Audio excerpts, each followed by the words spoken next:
Kune dzimwe nyika vanhu vanokonana pama-ideas. Inoita a clash of civilization, a clash of thought, a clash of ideas and values. Kwete zvemuno zvekuti kana ndakukunda kufunga chimbo mugodzi.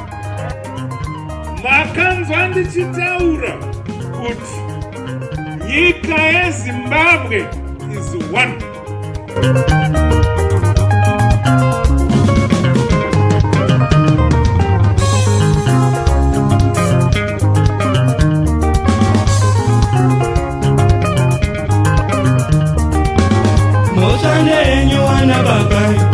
Ndimi makaramba kuderera mashoko zinodiwana musiki chonaika zvaidanika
Zimbabweans go to election on Saturday, March 26. They will vote for representatives of their choice. Now, during the campaign trail, there has been violence. There has been an attempt by police to subvert the will of the people by banning and blocking rallies, especially of the CCC, the new baby in town, the yellow movement. We are going to have a conversation to find out what are the issues in this election, where are the people's hearts. On this, the Free Talk, with me, your host as usual, Dara Blessed Mhlanga. Join me after this break. Now in studio via Zoom, I am joined by Professor Welshman Ncube, the Vice President of the CCC from Bulawayo. Now we're going to be discussing the politics of exclusion, the politics of entitlement in Zimbabwe as we head to March 26, the pitfalls, the run-ins of the CCC as they move towards asserting their presence in the political field, as they take on their first election. Now welcome Professor Welshman Ncube, and thank you very much for joining me here on this, the program, The Free Talk, here on Heart and Soul TV and Radio, in proud partnership with the Frederick Newman Foundation.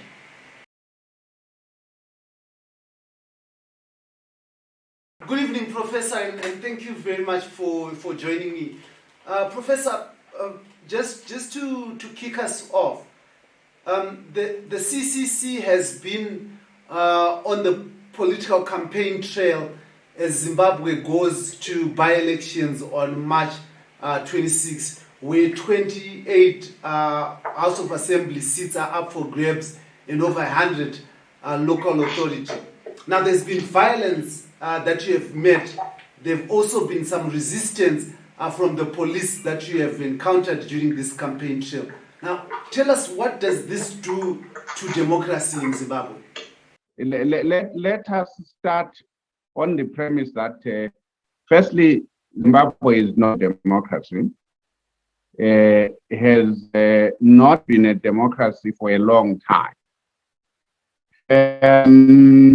It is historically essentially not a democracy because you have a ruling party in the form of ZANU-PF, which essentially doesn't believe in multi-party democracy. They believe having waged the liberation struggle, having the political party together, ZAP, which led the liberation struggle, they literally have a divine right to lead and to govern.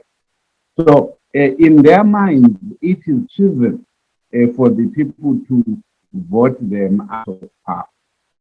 So whenever, therefore, they face a political challenge, political resistance, the first instinct is to call upon the memories and the narratives of the liberation war.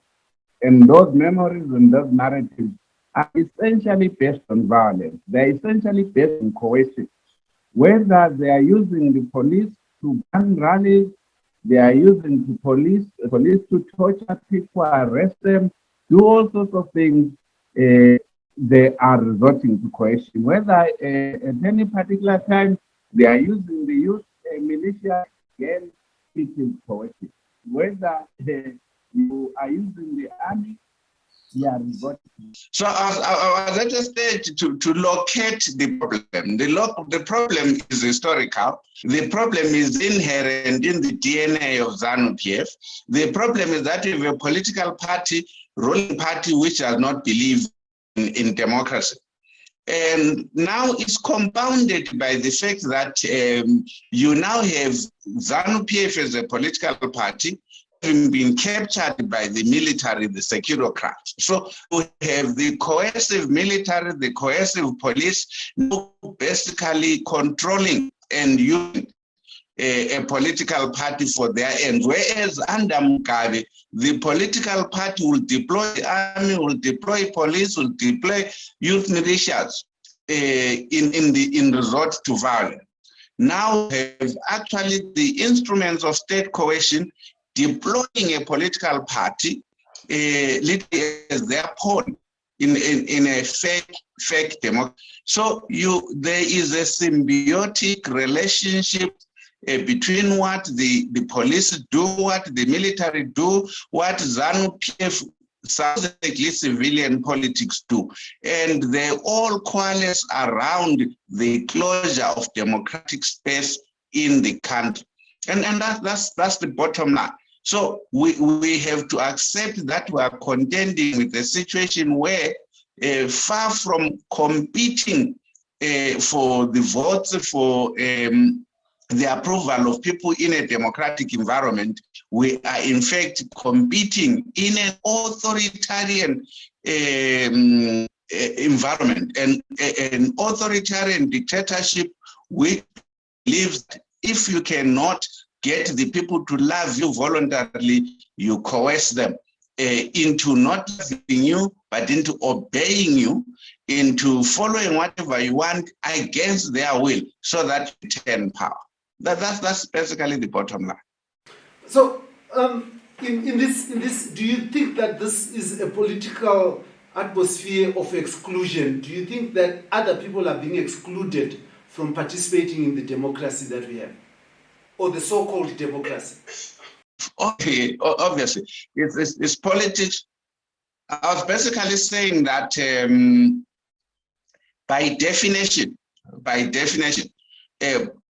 coercive politics, authoritarian politics is by definition exclusionary in nature. The essence of democracy, to say you vote, voting connotes choice. You have 2, 3, 4, 5 choices. And the very notion of voting is to say, I have a free will to choose between A and B. But in our environment, if you are not choosing A, you are then automatically excluded from your right to select your leaders. You either choose A, or basically you face the consequences of authoritarianism. So that's basically the bottom line. So once you resort to violence, once you resort to banning political rallies, once you resort to torture, arrest, and the like, you are instantly excluding, firstly, the group of people who will rather not face such violent consequences. So they retreat. So when we go onto the ground, people say, are you guys sure you are prepared to be doing this? Are you not afraid? So that group of people is the first to be excluded. Then, of course, they make examples of certain individuals by arresting them, by torturing them, by making policy very painful and very expensive. And eventually some people say, is it worth it? They also withdraw from the political arena. You end up with a very few people who remain committed to the democratic processes in very, very difficult circumstances. You are either with us, that is what ZANU says, you are either with us or against us, and if against us, you are excluded. And that's it, that's the bottom line. But that's not democracy, that is the very antithesis of democracy. So why are you as CCC, why have you been campaigning, going around the country and galvanizing people to vote for you when you know that there's this exclusionary politics that you're talking about?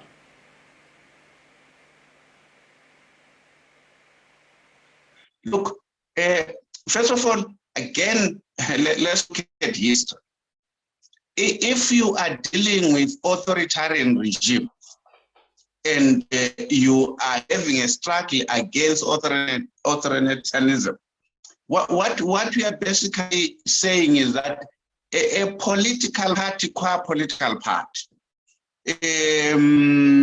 is not the most suitable vehicle to actually confront authoritarian state. An authoritarian state can only be confronted by citizens, by masses, in a movement. So what we are doing is attempting to galvanize people to say, for a minute who we are.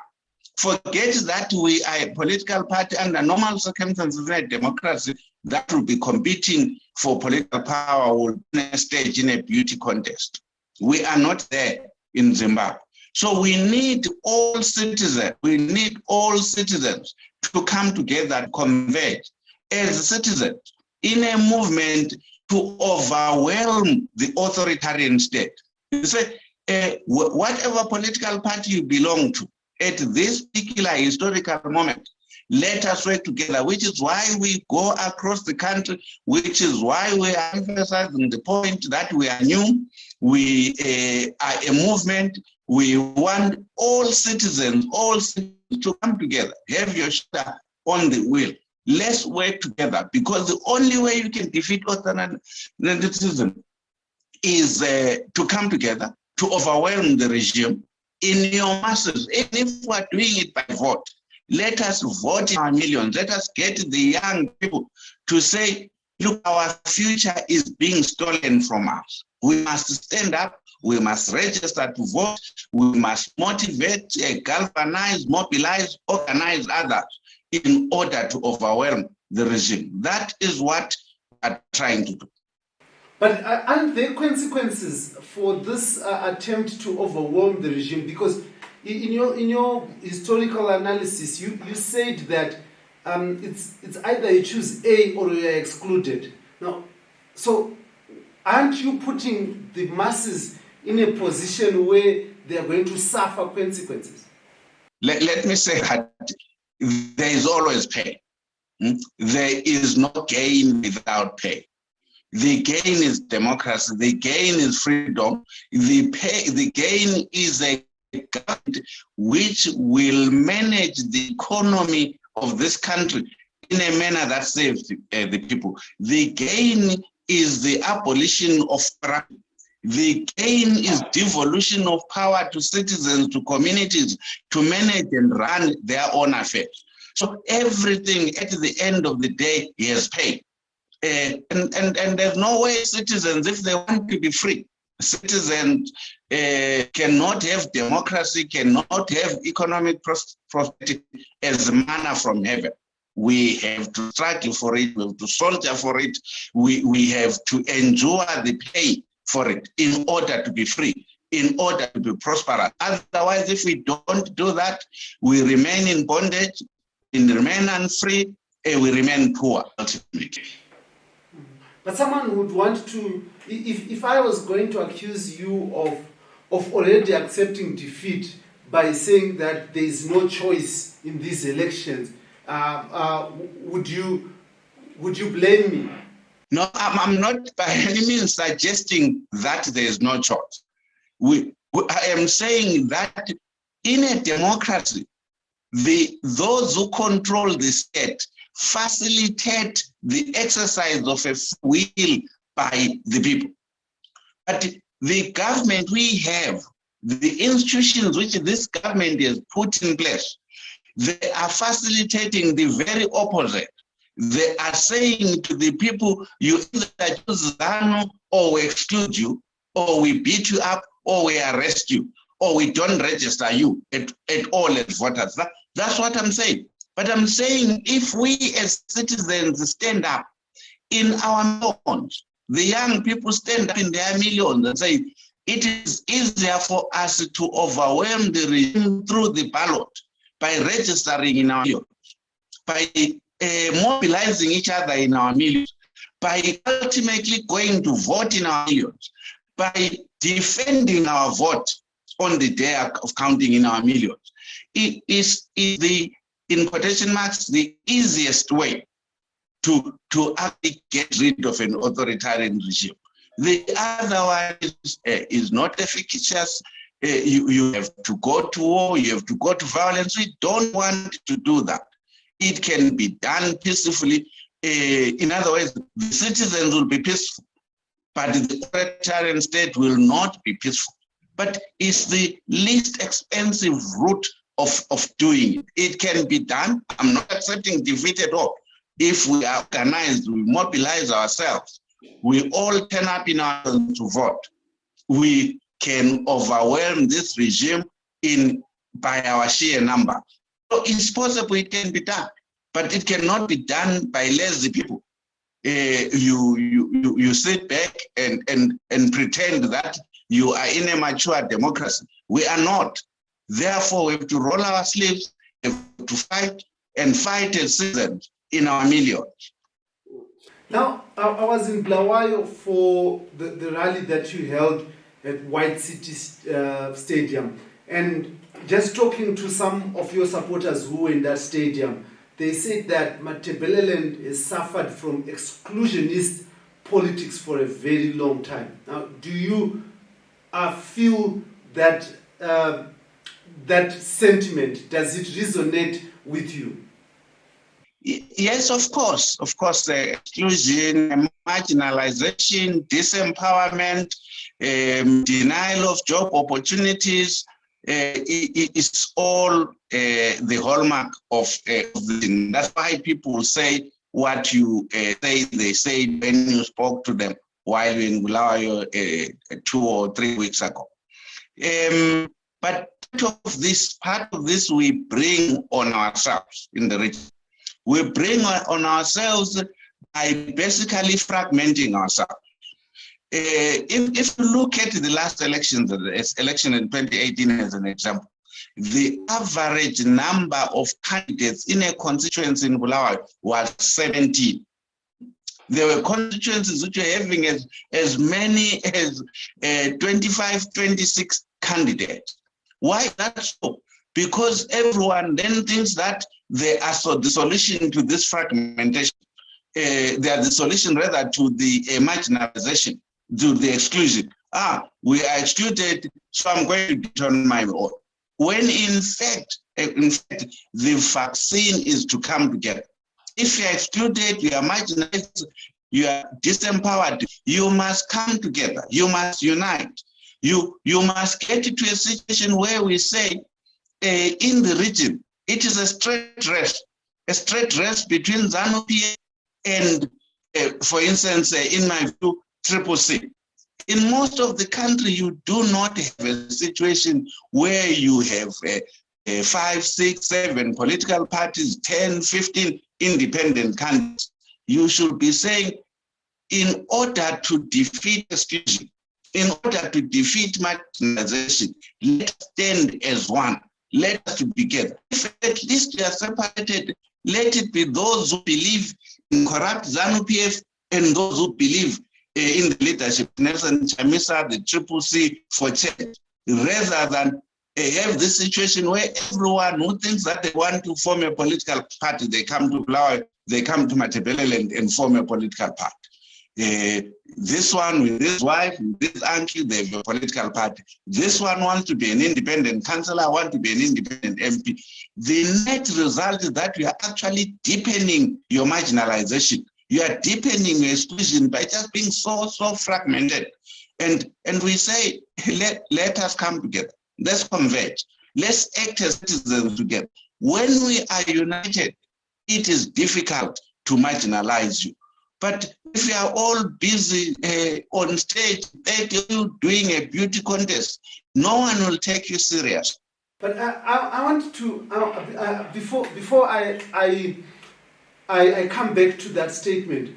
Do you think that the president of Zimbabwe, Emmerson Mnangagwa, has always said the country is built by its owners? Doesn't this statement bring all Zimbabweans together because we are all the owners of Zimbabwe? Well, of course, it is true as a statement or as a cliche that the country is built by its owners, by its citizens. But citizens are owners only if they are dead. Citizens are owners only if their democratic right to select leaders at the local level, at the parliamentary level, at the presidential level, those rights are fully, unequivocally, unconditionally respected. After all, this is what the liberation struggle was about.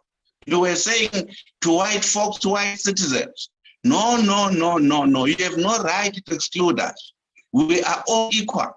Let the government of the day be a government which is constituted by the people. One man, one vote, one woman, one vote. Every citizen is equal to the next citizen. So if you recognize that, then you must necessarily recognize the inherent fundamental right of the people to choose and unchoose a government. What ZANU-PF, what Emmerson Mnangagwa don't recognize is our right to choose and unchoose a government. When we have chosen a government, then our right together as owners of the country, to engage in deliberate policies that develop our country around the concept of the inherent dignity of each person. You cannot say developed by its owners while you are busy arresting those owners, while you are busy inflicting violence on them, while you are busy disrupting politics of the country by doing what has been done in the last 4 or so years. Because 2018 to 2023, you can safely say those are lost years, because you had military which captured the ruling party in 27 and deployed that ruling party, deployed the courts to disrupt politics in every sort of it. The 28 local authorities which elected the leadership of what was then the MDC Alliance, they were never allowed a single week to lead and to implement policies. Disruption, recalls, and endless, and they are still going on. That disruptive politics simply excludes citizens from participation, from ownership of their own country. And that is a cliche, which is a dishonest cliche, which is not meant by those who are actually saying it. Let me come back to the issue of fragmentation that you spoke about. What is the solution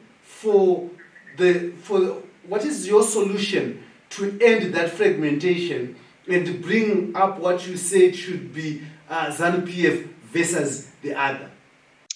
And the solution, you recall last year while we were still MDC, President Chamisa declared 20 2021 as the year of convergence.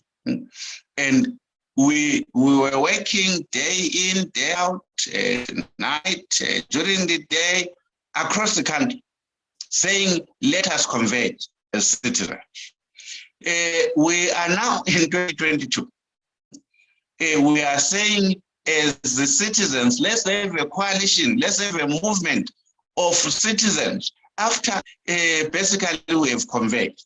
To come together as citizens regardless of our political, ideological preferences, regardless of our geographical locations. Let us agree that we face a crisis in this country that we can only solve collectively as citizens. And in order to deal with this, we're saying you're a young person. Your future is being taken away from you wherever you are. Come together with other young people. Come together and register to vote. Come together once register, mobilize more people and organize more people. Organize other citizens. All of this, if we converge as citizens, we coalesce as citizens, we act as a coalition, a movement of citizens, then you basically deal with fragmentation. This thing about each person wanting to form a political party, each person wanting to run for office, it is not about office. I would rather have no office at all in a political party, even be a branch chair, branch secretary, or committee member. But you have a Zimbabwe that is free of ZANU-PF, that is free of authoritarianism. And we're saying to people, forget these things about positions. Focus on the goal. The goal is a free, democratic Zimbabwe, and Zimbabwe can never free as ZANU-PF is anywhere near power. But are your supporters ready for this convergence that you're talking about, for this ability to sit down with people that they've perceived to be enemies? I think so. If you look at what people are doing in the communities, you look at the yellow movement, you look at people coming to President Chamisa's rallies to hear the message of hope, you look at people where you basically have no resources to be organizing, to be mobilizing, you have very little time after the politics of disruption to do the things, but citizens respond in their thousands, whether you are in Mtare, you are in Masvingo, you are in Bulawayo, you are in Cholocho, you are in Bedford, wherever you are. And it is clear that citizens are saying enough is enough. What they require is a united leadership. What they require is a situation where citizens are on the one side together against the authoritarian regime that we confront today. And I think citizens are ready, and it is up to us to provide that leadership. And I think President Chamisa is ably providing that leadership. And I really, really believe. And everybody I meet in the streets, everybody who comes to me, whether it's a filling station, it's a supermarket, is in the street, wherever you are, people are saying what we are doing is what they've been waiting for. And in the Welshman city, it's a new beginning. And I am reasonably confident, that people are ready to put behind them the suffering that we have had to endure for so many years.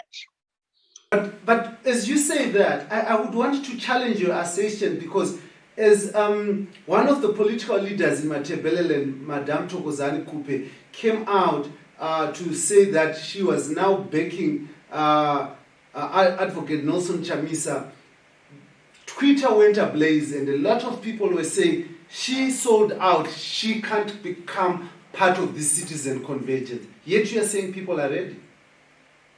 Let us accept that there are people who are paid. There are people who are hurt. There are people who see that the politics of the regime of disruption that they've done in the last 4 years was enabled by some of us in doing the recalls, in playing along with the Supreme Court judgment. And so naturally there is pain there. Naturally, people are not convinced that we can work together. But as leaders, we have an obligation. We have an obligation, in particular, to start from the premise that none of us are in a quest for positions. And I believe that if all the leaders, wherever they are, say, I am not looking for a position, I am sorry about what has happened in the past. I am sorry what has happened in the past. The citizens who are skeptical have a right to be skeptical. Citizens who are skeptical will say, fine, let's try it. And it is a winning formula. Everybody's on one side as against ZANU-PF. I think it is a winning formula.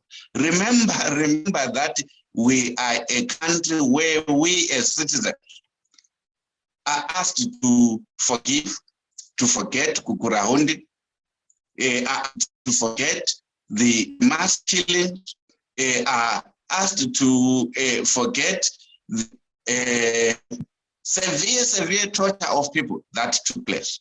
And people are ready to forgive and forget that and to move on. How can we then not be in a position to forgive the sort of things that have been done in recalling people, the sort of things that have been done in disrupting the democratic movement, when we are ready and we have worked before? I have sat in cabinet with Robert Mugabe, I have sat in cabinet with Emmerson Mnangagwa, I have sat in the National Security Council with Chiwenga and all the other architects, parallelly of Kukurahun. It's in my view, an no-brainer to say we can work together, but we must understand the pain of the citizens who were hoping for freedom yesterday, not tomorrow, to be skeptical. And it is us as leaders, wherever we are, to persuade them that we are genuine, we are sincere, we regret the things that we did in the past. And we are ready, and we are not looking for positions. We are simply looking to work together as citizens to free ourselves from the authoritarian of ZANU-PF.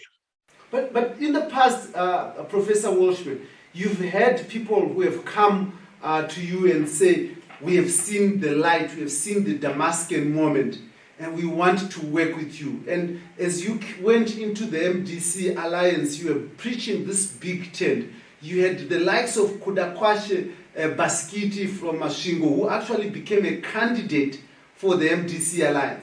But as soon as they failed to get positions, they declared their allegiance back to ZANU-PF.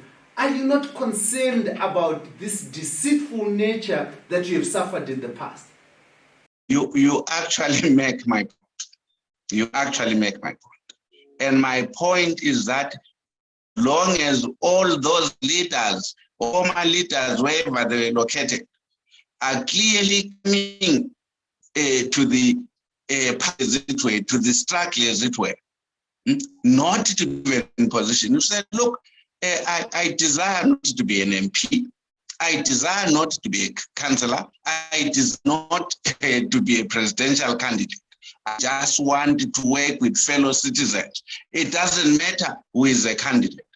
And if everybody is saying that, then we are good and ready to go. But if people are saying, let's converge so that I become a member of parliament, so that I become a candidate, then we should say no, no, no, no. If you are not prepared to be led by others and to take a bit at some point or other, then you are not a good leader. Then you cannot be a good leader. We must be at a stage where we say, let others take, if you like, the front row seat in the struggle. And I will only lead if citizens implore me to lead. But otherwise, I am ready and willing to work at the grassroots and so forth and so on. So if leaders come in order to be made candidates, then we'll be making a mistake.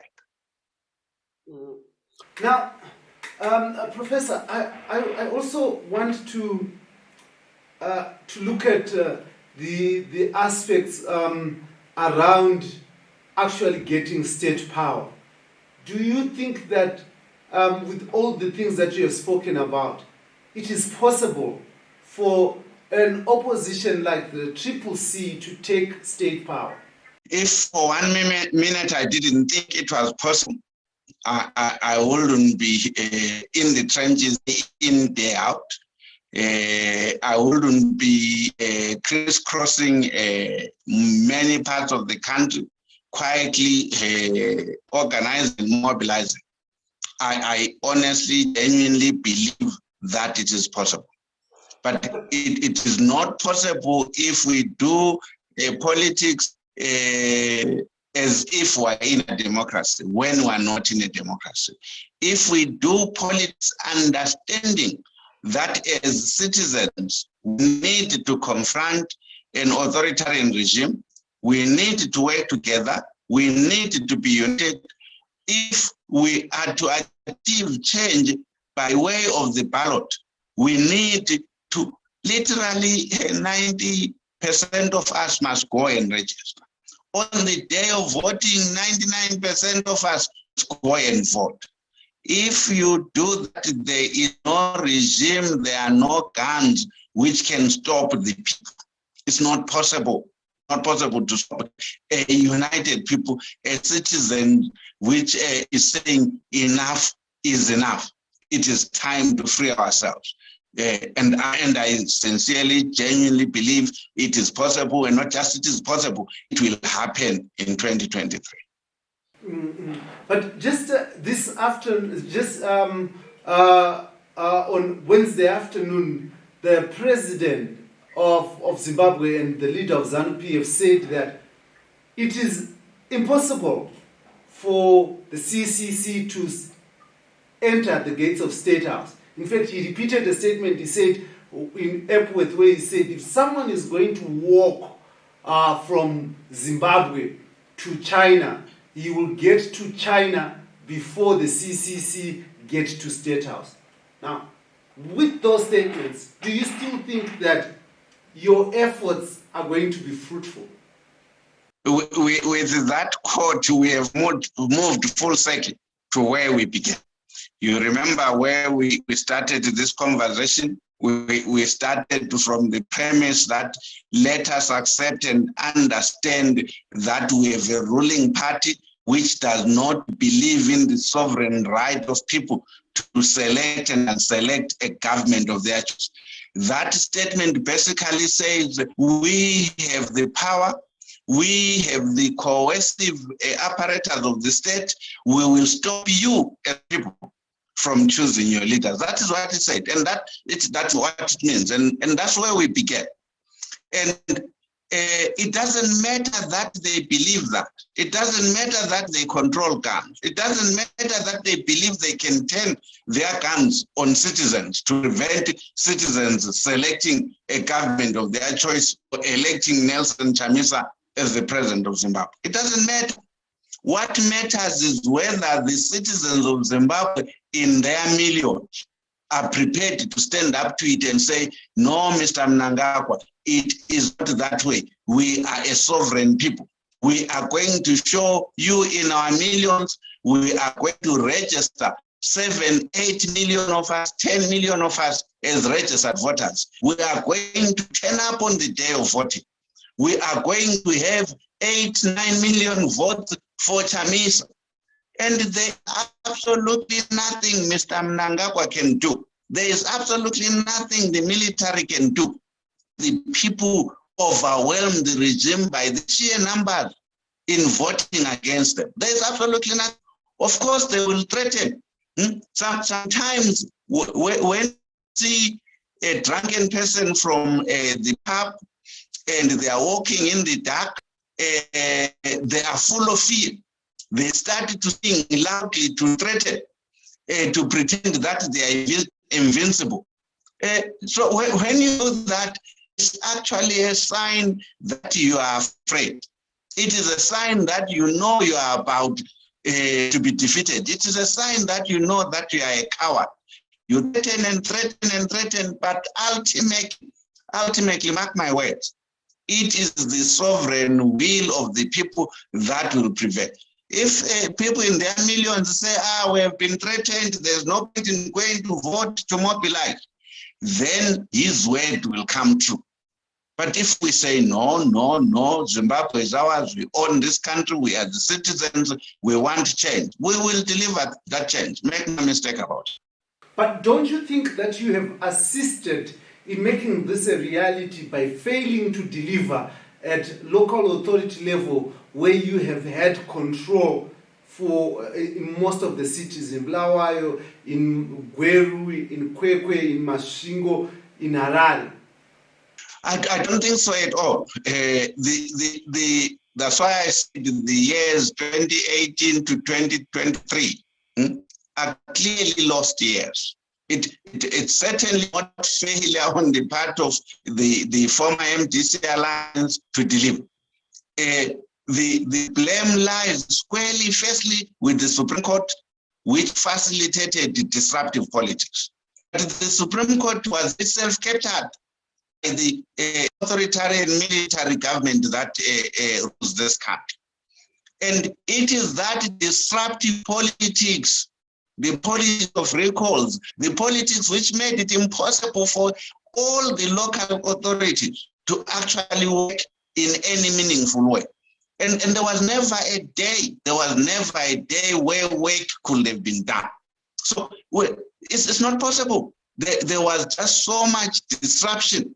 There is still so much disruption to make it impossible for anyone to deliver on anything, in the hope that citizens will blame us for the failure to deliver. But the citizens are clear, they know what is happening. That is why they are turning up in their thousands and thousands after being buckled in for 4 or so years by the politics of disruption. So I do not fear at all that citizens might be misled. They're not misled, they are very clear. They know why those elected in 2018 were unable to do anything, because they were disrupted day in, day out by the regime of ZANU-PF. But some of your councillors have been arrested for stealing land, for taking stands, and also for some acts of corruption by... does this have anything to do with the regime, that this pilfering of citizens' property and taxes? Yes and no. It has things to do with them. In some respects, it doesn't. But let us accept that corruption is epidemic in this country. That corruption is facilitated by this regime. That the concept of eating left, right, and center is embedded in this regime. Right? And of course, that is not to excuse our own people who have strayed from, let me say, the path of virtue. But we have the vaccine to this, as we go forward. We are saying now that each and every candidate at local level, each and every candidate at parliamentary level must come from the community. The communities know who the right people are. They know who their community leaders who can be relied upon are, and they will give us the candidates in 2020. And for that, we are very clear. There are those, of course, who have been corrupt. There are those that have done deals and so forth and so on. that is not at the behest or with the support or the turning of the blind eye of us as formally constituted as MDC Alliance. We condemn that, and anyone who steals, one who is corrupt, we say let the long arm of the law catch up with them. And we have no qualms about that at all. It does not reflect party policy, has never reflected party policy. And but let's also acknowledge that doesn't matter how ideological clear you are, there will always be one or two bad apples who come in to take advantage. But we are saying we can eliminate this easily if do not parachute leaders from the top, and leaders come from the people. People are not fools. They know who are the upright, outstanding, hard-working citizens who have the interests of the people at heart. And if we do that, we solve that problem. But these words are not the first time that I've heard them. I have heard your former leader, Mwonzora, saying that leaders should also come from the people. ZANU-PF also says these words. When do we expect politicians to begin to speak, on things that they can actually do than just using words? These are not cliches. You will have seen that even as we have done some of the processes for the by-elections, we have started to pilot this. It's not just a rhetorical claim that candidates will come from the people. That's why we have said we are not going to do the primary we have done in the past. We are going to do it the hard way. We are going to go into the communities. We are going to sit with stakeholders, the churches, women's organizations, the human rights organizations, workers' organizations in each and every locality, in each and every township, in each and every village, to say, you know each other. Who among you do you have faith in to lead uncorrupted, to remain upright, to deliver to you, accountable to you? And this is not a cliche, this is not rhetoric. We intend to do it that way. And I can only say, watch this. But doesn't that open up your movement or the party to infiltration? How do you then control people who have the interests of both the people and the organization going forward, if you are going into the communities? There will always be infiltration, but the citizens are by far the more numerous than the infiltrators. And if you trust the citizens and you do not manipulate the processes, you are sincere, you are genuine, I have absolutely no problem at all. The Soviet Union fell with millions of agents across the width and breadth of the Soviet Union. It doesn't matter ultimately. It doesn't matter if you are genuine. But if you are going to manipulate the system, then the infiltrators, the agents will manipulate in favor of the system. But if you simply put, and you go to a community, to a village with 1,000 people, they sit in that village under a tree, and in that other sub-village under the tree, they talk openly, as we do in the village that I come from. It doesn't matter who has come in there and is on the payroll of the state. It surely doesn't. At one point, you were accused of being on the payroll of the state when you split from the MDC over the Senate vote. Do you genuinely believe that there are people who are on the payroll of the state who have been in your movement? Of course. There is no state anywhere in the world that does not deploy people in civil society, that does not deploy people in opposition political parties. So there will always be those who are agents.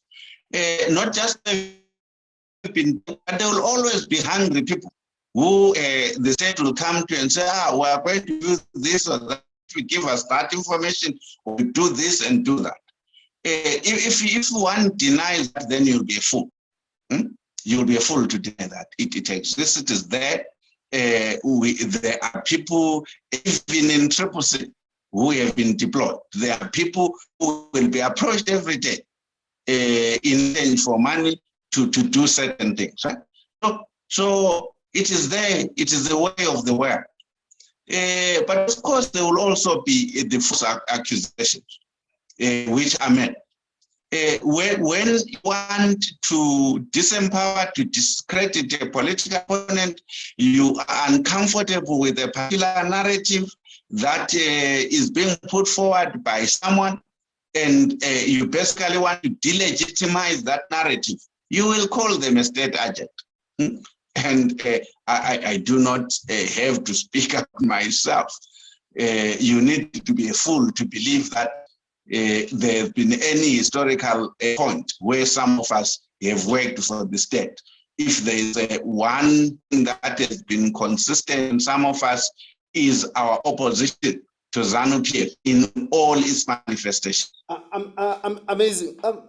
Now you have spoken about unity. Before I go to the next issue, you've spoken about converging and coming together. Do you think, in your understanding, that one day you could stand together with Douglas Mwonzora, who's the leader of the MDC alliance right now, and work together against ZANU-PF? In the ideal world, if I had my way and I could decree the ideal world, I would create a political environment where there's a straight fight between CCC and ZANU-PF. But unfortunately, we do not live in an ideal world. So there will always be those who are willing to aid and abet the regime. There will always be those who basically will work as surrogates of the regime, and nothing we can do about that.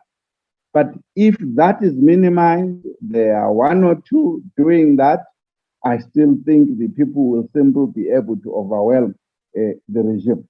So ideally, it should be a straight run between CCC and ZANU-PF. I am not an idealist. I do not believe that it will happen. If I could decree it, I would make it happen. Because there will always be those who are willing for whatever cause, be it money, be it political opportunity, to work in the service of the regime. And as we close, Professor, I want to hear from you. What are the issues in this by-election, the real issues that people should be worried about as they go and cast their votes this Saturday? This whole by-election is about the sovereign right of the people to elect their leaders. They send to parliament, they serve to council. So the people must be saying, respect us, respect our sovereign right. We elected these people, who are going to elect them again. It's an important assertion of sovereignty. It's an important assertion of freedom of choice. It's at the heart of democracy. It's at the heart of voting itself. That's in terms of the electoral question. And it's important, that electoral question for 2023. So when we go to 2023, don't try this nonsense again of trying to subvert our will as a people after we've elected our representatives. Amazing. Would you have any last words, Professor, to the people of Zimbabwe, something that you'd want to share before we close the program? So finally, then the question which is relating to the integrity of the election itself. It is important, given the mess that the voters roll in, given the absence or lack of independence by ZEC, given the attempt by the system once again rig the election through the violence we spoke about earlier, through the banning of rallies, through intimidation, through this plethora of new rules about COVID vaccinations on polling agents, which are announced on the eve of the election. All those are attempts to try and basically ensure that the election is unmonitored and it can be stolen in darkness. So we have to be ready. Even at the 11th hour, we should now be making sure that with campaign, now the election will not be decided by anyone other than the voters of Zimbabwe themselves. But most importantly, this is a mini election. This is a pilot for everybody for 2023. And we will all be learning lessons around this. Thank you very much. Thank you very much, Professor Welshman Ncube, for taking our interview. We will be bringing you we'll be tracking the elections through from opening of polling station, voting and counting here on Heart and Soul TV and radio. And we want to thank you, Professor Welshman Ncube, for spending your time with us and answering our questions. May the dear Lord bless you. Thank you very much for joining us here on this, The Free Talk, in proud partnership with the Frederick Newman Stifter. Here on The Free Talk, we had Professor Welshman Ncube talking about convergence of the people of Zimbabwe, talking about authoritarianism, exclusionary politics, and how the people of Zimbabwe, in his view, can surmount these alleged or said challenges.